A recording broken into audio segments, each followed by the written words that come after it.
Hello, and welcome to episode 1 of the Read Between podcast, the storytelling podcast where we take the internet's weirdest suggestions and turn them into stories just solely on improv. My name is Evan, one of your co-hosts. I'm Lynn, I'm your other co-host. So this is episode 1 of Read Between. In this first episode, we're going to take a story suggestion from a news article that Lynn has painstakingly searched the internet for. She's got a few options, and we're going to sit here and hash out which one we want to turn into a story today. So, Lynn, can you tell us the 3 suggestions that you have found today? Can once our cat stops running around like a lunatic. Full disclosure, we're recording this in our kitchen, at our kitchen table, while our cat runs around and meows. So, we apologize. Have fun with that, yes. Audience. Yes. Okay, so I have 8 articles here. For the sake of the podcast, I'm going to just say all I've done was written down the titles of these. I don't know anything related to, because that's our job to create the story off of this. Mm-hmm. So I only wrote down articles that I thought were funny, and then I categorized them as to what I thought was funniest. So if the first 3 topics are not to your liking, that's, my level of humor, and now you know that. So number 1, are you ready for number 1? Let's hear it. Number 1. Man fed up with his nagging wife hides in the forest for 10 years. Okay. I don't know. I don't, that's all I know. That's what we're here for. So there's that. Number 2. You want to hear number 2? Yes. I really like number 2. All right, what's number 2? Area Santa Clauses remember their war stories from the mall. Oh gosh. It's bad. It's getting to be around Black Friday time, almost here in the U.S. and oh man, I'm sure they've got some real stories. Yes. And then 3, woman trades single packet of McDonald's Szechuan sauce for Volkswagen. Oh gosh. So there's a little topical. Okay. Those are my first 3. Do you want to hear the next 3? Do you want to go with something from that little category? You know what? I being a person who has browsed Reddit recently and seen all the hubbub around the Rick and Morty Szechuan sauce debacle, I think that could be a very interesting story to tell. Okay. And see how that all transpired. Okay. So. So, the one thing that this title kind of confuses me. So, did she trade her packet of Szechuan sauce for the Volkswagen, or did she trade her Volkswagen for the Szechuan sauce? Well, you know what? Let's get into the story and find out. So this story begins on a Saturday afternoon in sunny Los Angeles, California, with our main character, Sally Szechuan. Sally Szechuan could not have been happier to hear about the promotion that McDonald's had put on. She's a huge Rick and Morty fan. She loved everything about the show, and of course, she had to be one of the first people in line to get the sauce. Oh yeah. She was there 2 nights before. She had camped out with 10 or 15 other people that were there. It got to the point that everyone thought that she was homeless, and they were just buying her McDonald's. Mm-hmm. Yeah. Because they just thought that she hadn't eaten in days. The employees were actually bringing her food as well. On the tray. On the tray, on their shift breaks, they would come out. This is on the house, Sally Szechuan. So the day finally came, Saturday, and as you all know, there were only 20 packets of sauce in each store. 20 packets for hundreds of people that were waiting outside for days. And Sally Szechuan happened to be the very first one in line at that location. However, when Sally Szechuan stepped up and went, I want some of that sweet wubba-lub, dub-dub, whatever the saying is. Sally Szechuan, I want that Szechuan sauce. They were like, Sally Szechuan, we've been giving you that Szechuan sauce for the past 2 days. We put it on all of your food. And now she's just heartbroken, staring off into the void. She's staring off into the void. She cannot comprehend what they just told her. All of this sauce that she had waited so long for had been given to her this whole time, and she had no idea. But little did she know that sitting behind the counter was one lone packet of Szechuan sauce. She did have to fight off a rat, though. There was a giant rat that was attempting to steal the sauce. So giant it probably should not have been at a McDonald's restaurant. Yeah. But that's McDonald's for you. Yeah, let's be clear. This was a health department rated C grade McDonald's restaurant, not one of the B or A grade that you see in New York City. This was a dingy McDonald's that had failed inspections previously. It's LA. What are you gonna get? But back to the sauce. Yes. So the sauce, she wrestled it away from the rat. Yes. Rat put up a really good fight. But she got the sauce. Might have gotten rabies. Yes, might have gotten rabies from that last packet of sauce in the entire restaurant. Mm-hmm. The entire restaurant. And of course, as we all know, hundreds of people were clamoring and yelling and screaming in these restaurants, "We want sauce! We want sauce!" She managed to fight her way out of the crowds, get out to her car, go back home, and all was fine with the world. Until she got home and she had no idea what to do with this one packet of sauce. She had already eaten the sauce for the last 2 days. She knows what it tastes like. She knew what it tastes like. And she didn't need any more. She got her fix. So what did she think of doing? She went to eBay, like a lot of other people, and started to put a listing together for her sauce. You know, it was fetching hundreds of dollars on eBay. Why not just put it there? And it wasn't like, it started out like she put like, $50. Yeah. I want $50 for my Szechuan sauce. Starting out low. And it just kind of kept rolling and rolling. So she got past the 50 mark and turned into 75, then 100, then 200. Now it's like in like the grands, like 10 grand, right? And she just gets a message one day. Sally Szechuan, I will end this. My name is Victor Volks. Victor Volks. Victor Volks. I have a Volkswagen. It's pretty. It's red, your favorite Szechuan color. Now, Victor Volks. Victor Volks is a known eBay enthusiast. He's known to He's known to go after high value items all the time. He's one of the top rated buyers on eBay. They actually have ratings for buyers as well as sellers. He's one of the top rated buyers on eBay and will pay exorbitant amounts of money for products that most people wouldn't want at all. In fact, once he bought a used tissue claiming to be the snot of Harry Styles. It's yet to be determined. Mm-hmm. But he bought it, and he offered his house. Didn't offer money. He was just like, I will give you my house. My house is yours. I just want that sweet, crusty old snot-covered tissue that was once on the precious nose of Harry Styles. Yeah. Victor Volks knew his audience, and he knew that high-value items were the way to go to get to somebody's heart. But for Sally Szechuan, it was a much, much harder bargain to drive. Sally had grown attached to this sauce. She'd fallen in love with this sauce. This was her passion. She sat in line for days. She ate it for days. She ate it so nobody else could eat it.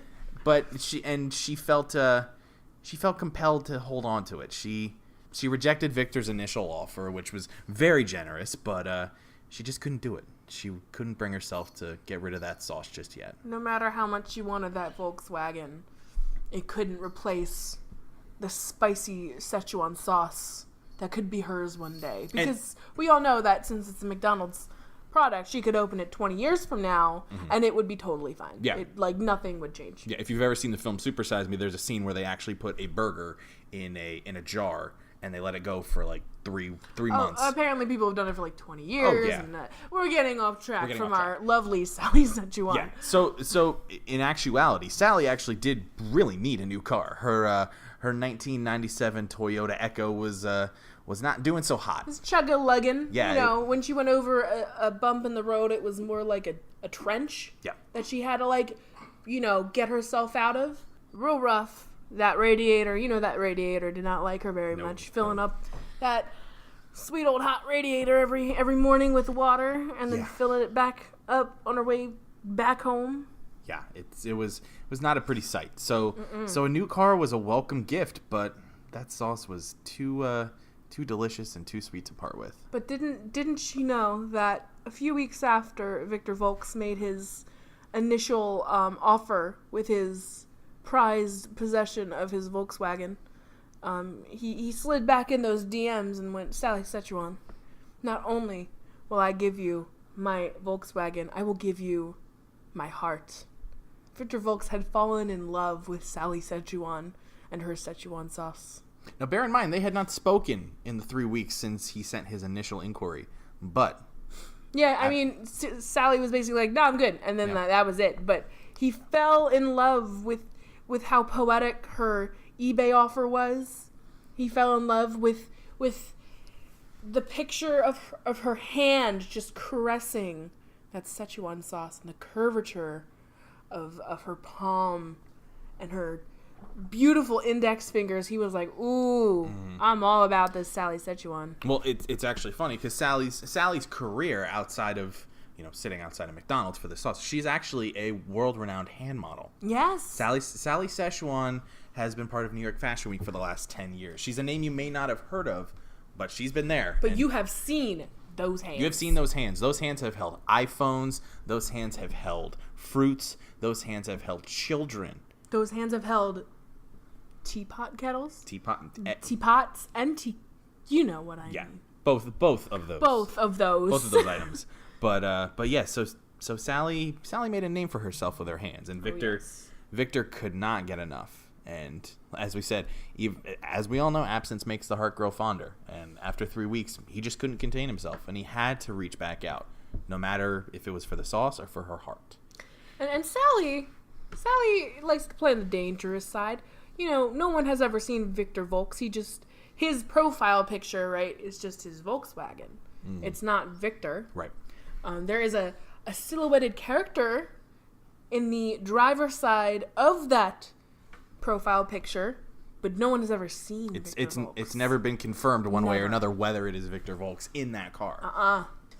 So, yeah. So Sally likes to play on the dangerous side and decides, all right, I'll give this Victor a chance. And they meet at that very same low-grade McDonald's where she got the Szechuan sauce. They go back there. And now it's like a war zone. Mm-hmm. Like, it's one of those situations where they go there and it's like police are holding back the rioters who are still, weeks later. Weeks later, still mad. There's wubba lubba dub dub graffiti on the walls of the building, and there's just Rick and Morty memorabilia strewn all about the parking lot. People are dressed like Rick and Morty. Yeah. You see some squanchies in there. Yeah, there's a couple Mr. Meeseeks in there. Mr. Meeseeks. Yeah, going around. They all just want can do. They all just want to die, but they just can't because they need the Szechuan sauce. That's why they were created. Yeah, they were created to bring Szechuan sauce to the people of Los Angeles, but since they cannot fulfill their purpose, they cannot die. It's sad. It's horrible. It's horrible. But despite that, Sally Szechuan goes, all right, this is not the most ideal situation. But, I mean, I'm supposed to meet Victor here. Maybe it's like a free meal situation. Maybe he'll, be a gentleman, get the tab. So she goes in, she takes her normal seat in the aisle.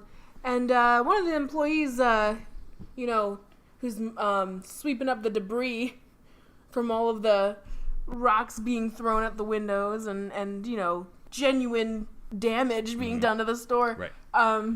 Sweeping up the debris, and he looks over and goes, Sally, how you doing? Oh, I'm all right.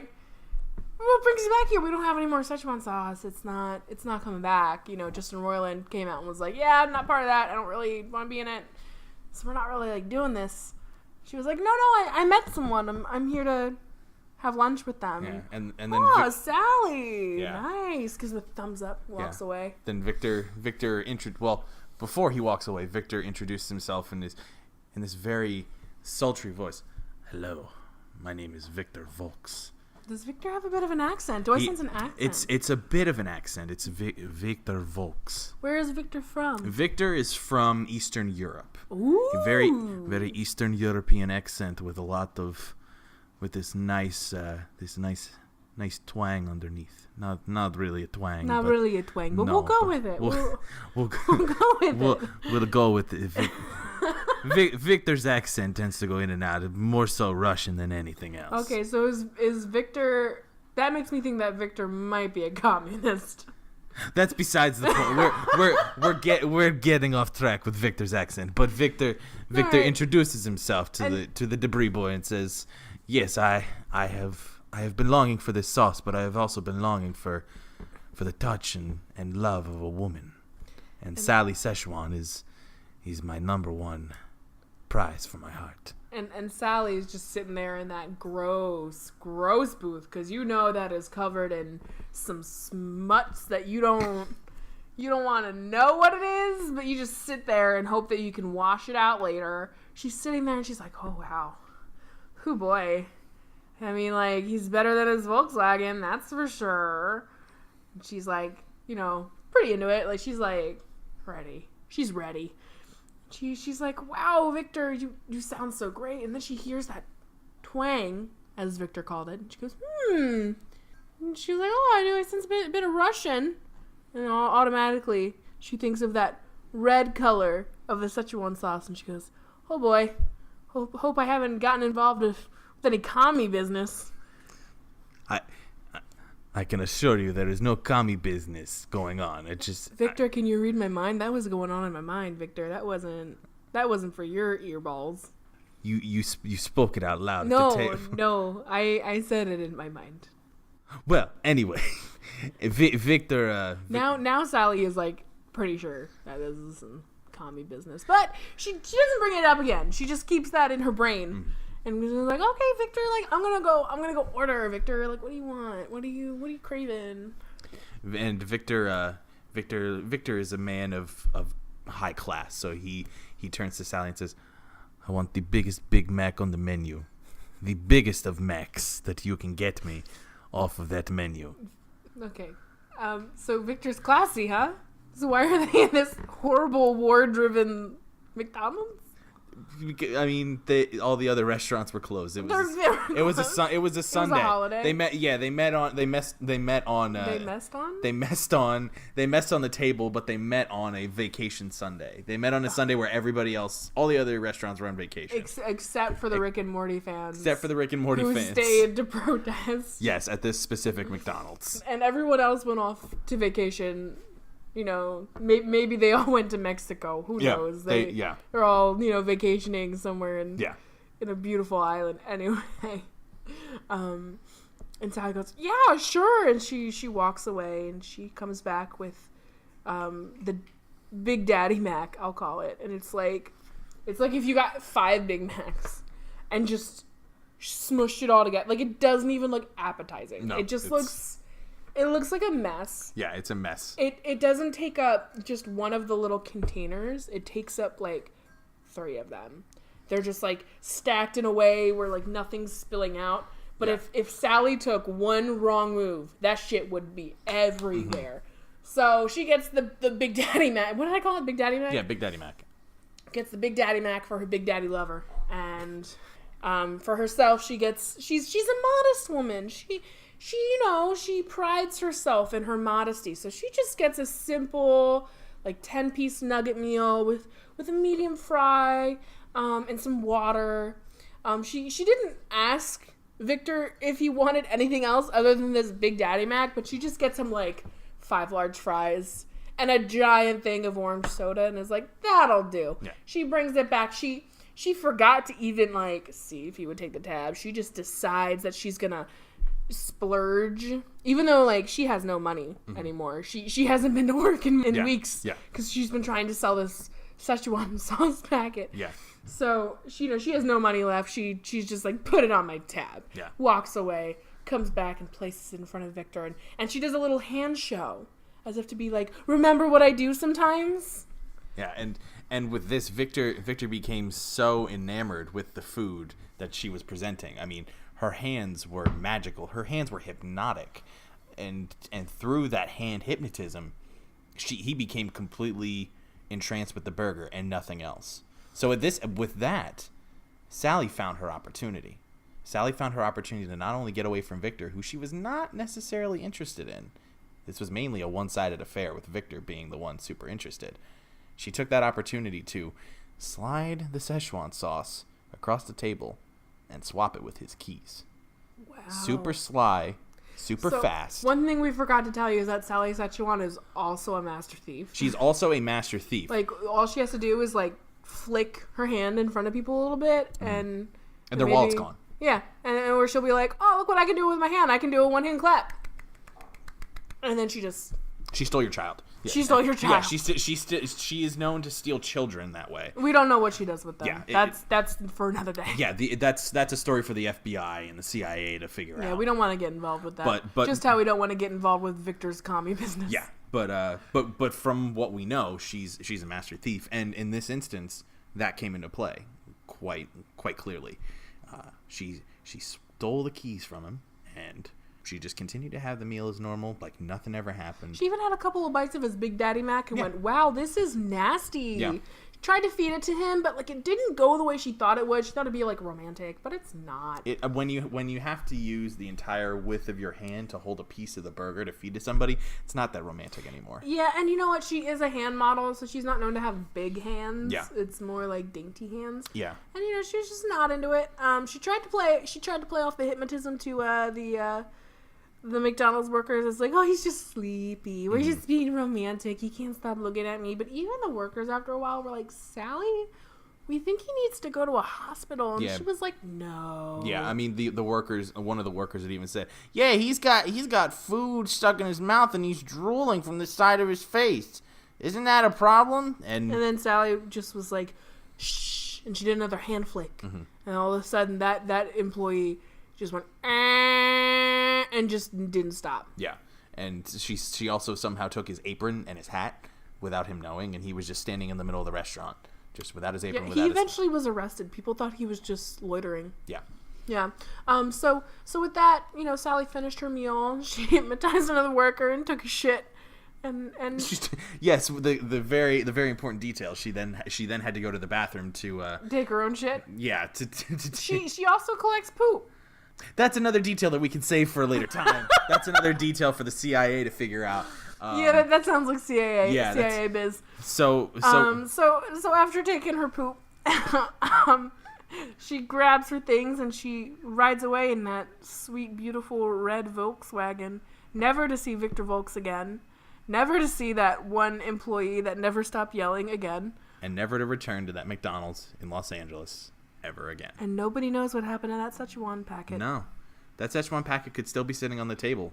I highly doubt it. Just like Victor. Still could be sitting at that table to this day.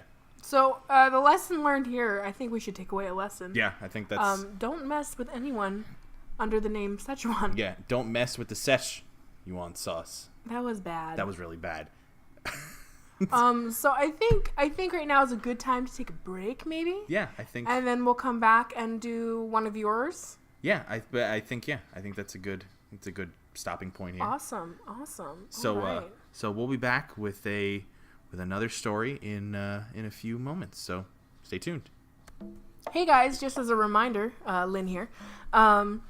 If you want to send us any suggestions, if you want to see us make a story off of your own ideas, or if you have something very dire you need to tell us, or have any, feedback you want to give us, you can always just hit us up either at our email, which is readbetweencast@gmail.com, all one word, or you can even, tell us on Twitter, which is also readbetweencast.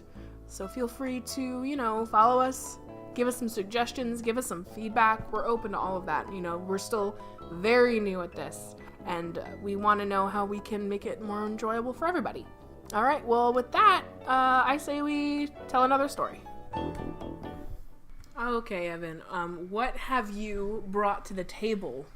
Oh, okay, so today, what I decided to do was I went on the internet, and I found a little website called FantasyNameGenerators.com, which will give you titles of stories of anything that you might want to start.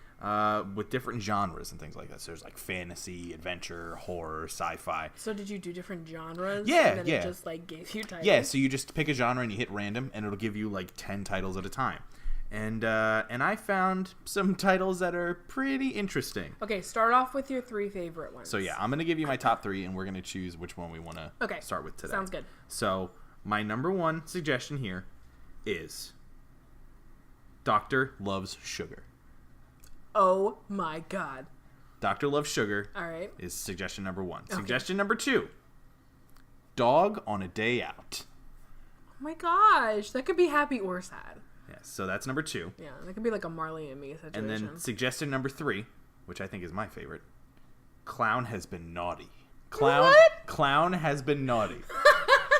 Yes. I have so many questions. Well, is that the route you want to take? I say we answer those questions. You say we answer those? I say we answer those questions. All right. So our next tale today will be the tale of Clown has been naughty. Okay. So I say this story takes place in Oregon. Just like a place where sunshine doesn't exist, if you know what I mean. Like, it's just rainy a lot. Yeah, it's a dingy area, not much going dark, on. Yeah. You know, so clowns are needed there. Clowns are needed at this dark place, this dark, rainy place in Oregon. Yeah. And so here comes Bozo the clown, who is okay. He's not like the best clown in the neighborhood, but he's not doing so bad he can't make a living off of it. I mean, he's still in his, bachelor apartment. Yeah. But he's getting by. He's getting by. Yeah. Bozo's real name is Steve, and Steve has been Bozo for the last 15 or so years. Like, now he's kind of getting to the age where he shouldn't be a clown anymore. Yeah. But also that's the only work experience he has. Yeah, and in Oregon, there's not a lot of jobs outside of Starbucks shops or rain gear stores because it rains all the time. Oh, good one, buddy. Yeah, I'm not. Yeah, that wasn't good. but no. So Steve is kind of stuck in a rut with this clown job. There's not a lot of people out there looking for clowns on a regular basis. So he's trying to find ways to kind of spice up his market and and reach out to new marketplaces and new people. So one day, Steve, aka Bozo, decides to branch out and become the world's first clown available for bachelorette parties. He starts doing stripteases. Yeah. And at first he's not getting a lot of calls. Yeah. And then he's at Jimmy's birthday party, and he's juggling and he's having a great time with the kids, and one of the moms comes over. She's got a little bit too much wine, but she'll go in it. She goes over. She goes, "Hey, Bozo, I hear that you have a new market, and I've been interested. I really want to give it a shot. I've got my friend Jerry, who Gerri, correct? Yeah. Who she's getting married this weekend, but we haven't gotten the main event yet. Do you want to be the main event?" Yeah. And he was like, "Why not?" Yeah, and the important thing to note is Bozo and his two alter egos of Bozo are spelled differently. So the normal clown version of Bozo is Bozo, and the striptease burlesque version of Bozo is Beauzeeau. So it's very classy, very modern, and very cool. It's a cool spelling of Bozo. Cool. Yeah. He even got a gym membership. He's been trying to work out. I mean, he's still got a little bit of that flab. Yeah. But you can see a little bit of muscle underneath that. He just can't jiggle too much, or it's obvious. Yeah. So he agrees. He's like, "Yeah, I'll do that. I'll be the best stripping clown you've ever seen." And so the night comes. Fast, right? And he gets to the place, and he's got his little suitcase of disasters. Suitcase of disasters, yes. And knocks on the door. And that same mom, the mom that hired him, answers. And she goes, "Oh, Jerry, you have a guest. Do you want to come introduce yourself?" And Bozo goes, "Hi, I'm Bozo the Clown. I'm here to give you guys a good old time." And he doesn't even wait for Jerry. Yeah. He just kind of goes in for it. Yeah. But so he starts off with that very I'm a clown voice, but then as soon as he gets in and the lights go down and the mood changes and you hear the sensual music go up going in the background. Yeah, and then he goes, "Wait. There's no kids here." And then he just rips off his clown costume. rips off the suit, puffy balls and all in the suit. Whoa! Well, no, I'm talking. The clown suits that have the puffy, red balls on it. He just rips it off. Yeah, he rips off his red balls. He rips off, yes, and he starts going on. He starts talking to Jerry in this low, sultry voice. really, really sensual voice, one that you don't normally hear from a clown. And Jerry's like, she doesn't know what to think. She's kind of like her friend, who I haven't named yet. We'll call her Barbara. She's like Barbara, where she's a couple of glasses of wine in. Mm-hmm. She can see where this is going. She's not sure she's into it, but like for the sake of Barbara doing this solid, she's like, sure, whatever. Yeah. I'll have this clown grind on my crotch for an hour. It's a free lap dance. Yeah. It's a clown. We gotta show him money. Yeah. She sadly enough, Barbara didn't tell anybody about the clown. Like, Barbara forgot to disclose to the other people at this bridal shower that, hey, I'm gonna have a stripper come. Make sure you got some ones on you. Yeah. So these women don't have money on them. Yeah. So instead, they're like throwing grapes in his mouth. Yeah. They're throwing dimes at him. They bring out a plate of cheese and just offer him just like brie. Yeah. As he's trying to give a lap dance. and then like, you know, he's got that curly Q like wig on. Mm-hmm. I couldn't think of the word wig. Yeah. He's got that wig on, so they take off the wig and they just start shoving cheese and change into this wig, and they put it back on him, and for whatever reason, Bozo's like into it. He's like, I'm the man right now. He just continues to gyrate and continues to give Jerry gyrating. He's not even doing like good lap dance. You can hear the brie squishing in his wig as he pelvic thrusts on Jerry's lap. Why does this wig have gravity? It's the cheese and all the grapes squishing underneath the hat as he's moving around. So yeah, like and like you said, it's like that scene. It's like what scene? You know what? No, cut that. No, I want to hear it. No, I want to hear it. It's like that scene from Showgirls. Oh yeah, that scene. Yes, where she's like in the pool like a fish.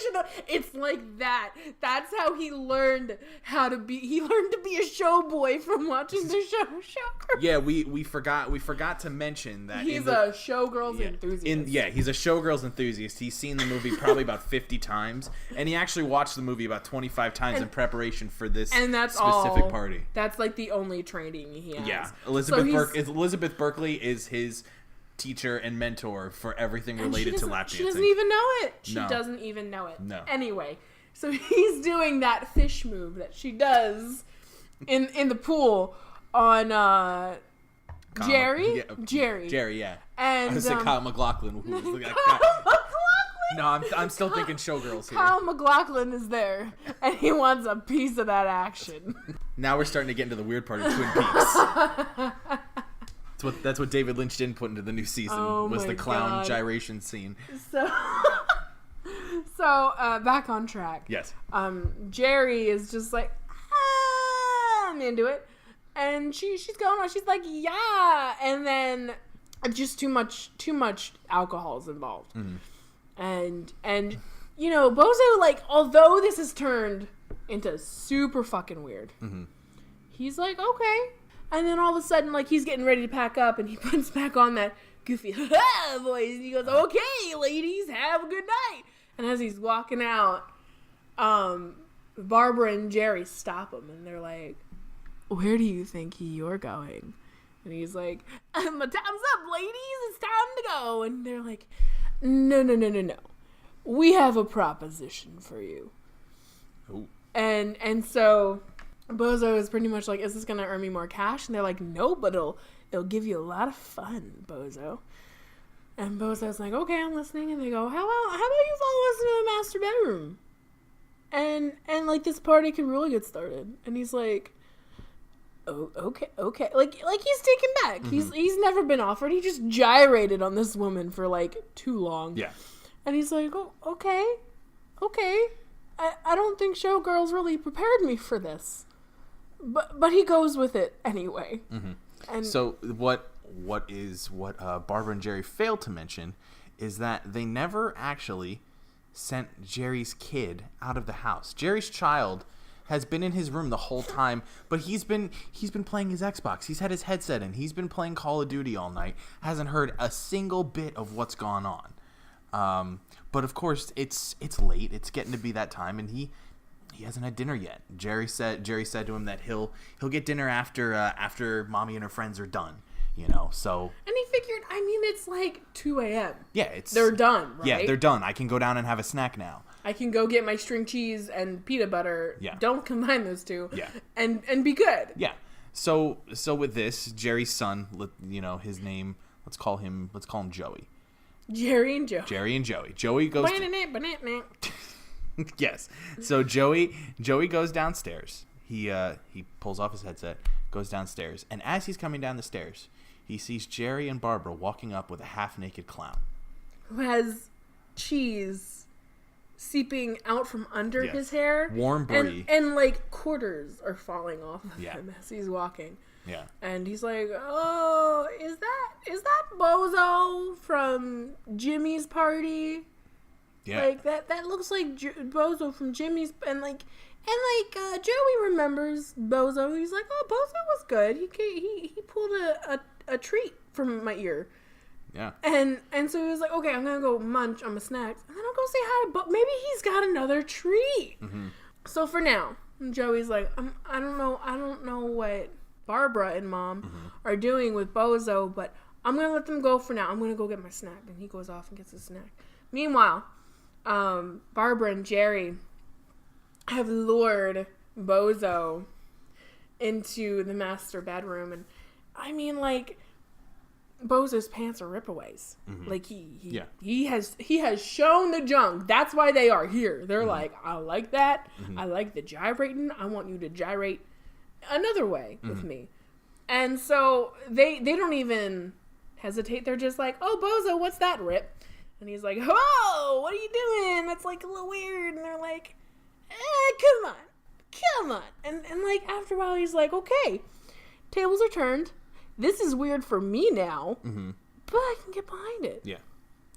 And he's still getting paid for this too, so still getting paid. Yeah. And then Jerry wanted to remember this night for the rest of her life, because Jerry has not been sexually stimulated in a long time. We're not gonna get into the details of it, but she's been waiting for a while. Let's just say Joey's had separate Christmases for quite a few years now. Yeah. And so she sets up a little camera in the corner of the room that, like, for whatever reason, I guess Bozo is just fucking blind as a bat, cannot see. Yeah.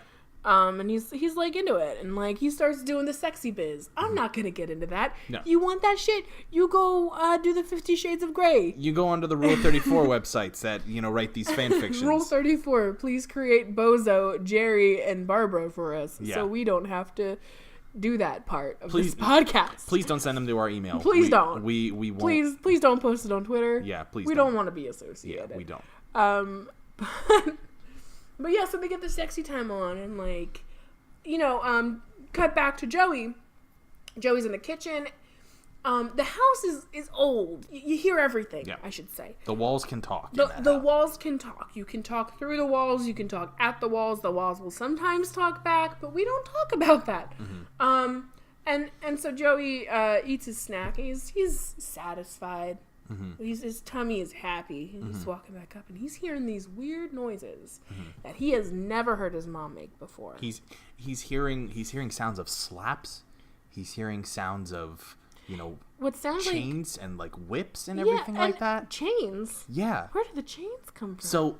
So what Joey didn't hear when he was down in the kitchen was that Jerry happened to keep she kept a drawer full of. And there's a drawer that he's never seen. There's a drawer that he's never seen, where Jerry likes to keep her whips and chains. Whips? Like, what did she do with the chains? Well, she wanted to make a man out of Bozo. Oh. And so Joey goes upstairs to investigate this noise. And like the door's ajar. The door's ajar. Right? Like the door's like, you can kind of see it. Yeah. And he sees shadows moving. And he opens it, and there's this long creak, this long and all he had to do was go, "Mom?" And everyone just fucking stops. Everyone's like, "Oh no." And then the door swings open, and we see Barbara and Jerry standing with Bozo in the center of them. Bozo is half out of his costume, and Jerry's got a chain in her hand, and all Bozo can say to little Joey is, "Clown has been naughty." The end. The end. So yeah, so that is the story of Bozo the Clown and his career pivot. Oh my god! For all we know, Bozo could be the sexiest clown now, making all sorts of pornos with Jerry and Barbara. So if you live in Oregon and you happen to see a clown by the name of Bozo, do your research before you happen to bring him to any of your parties. Make sure you know the kind of clown you're bringing to your parties. Yeah, I mean, make sure if it's for kid stuff. Yeah. You know, yeah, if it's for you stuff, if you're into that, I'm not judging. Yeah. You know, but just know that clown can be naughty. Yeah, just remember what we told you here. Yes. Well, it's been like 40-something minutes. Yeah, now. we've told a few stories here, so I think it's time to wrap it up for this time. Yeah, so this has been the first episode of what we hope will be many of the Read Between podcast. As we mentioned in the break there, if you have any ideas of suggestions of stories you want to hear, feel free to send them to our Gmail. It's readbetweencast@gmail.com. Also, feel free to hit us up on Twitter @readbetweencast with any ideas, comments, suggestions that you have for anything that you want to hear. Yeah, and if you want to know exactly when episodes go up, it's a good idea to just follow us on Twitter. Mm-hmm. We'll be posting whatever content we can on that. Maybe we'll even in future episodes give a little sneak peek of what you can expect. Evan, do you want to shamelessly plug yourself? Yeah, so I'm based out of the Bethlehem, Pennsylvania area, and I do improv comedy here on like a pretty much bi-weekly basis. I perform with a team called Family Laundry here in Bethlehem at the Arts Quest Center at... There goes McKees. Yes, there goes Keys. I perform at the Arts Quest Center at Steel Stacks in Bethlehem, Pennsylvania every second and fourth Saturday with the Improv Comedy Power Hour. So if you're ever in the area, come check us out. We have a lot of shows going on. More information on that can be found at www.steelstacks.org/comedy. Yeah. As for me, I'm not as interesting. I don't do comedy stuff. But I am on the internet. You can find me at Annelynn, AYNNELNN on Twitter. You can also find me at AYNNELNN Annelynn at twitch.tv. Sometimes I stream. Yeah. And sometimes it's a good time. Sometimes I just fucking talk for 3 hours. Most of the time you play Yakuza 0. And normally it's Yakuza 0, and it's normally doing the hostess stuff. It's not even the video game. Yeah. So, I think that's all we've got. Yeah, and my Twitter is at @E_Williamson93. Yeah, it's a mouthful, but feel free to follow him and never see any tweets from him. Yeah, I'm not very active on there, but but who knows? Since we're starting this, I may become more active on there. So who knows? Yeah. So that's been Read Between Podcast episode 1. Thank you guys for listening, and we will see you again soon. Talk to you later. Bye. Bye.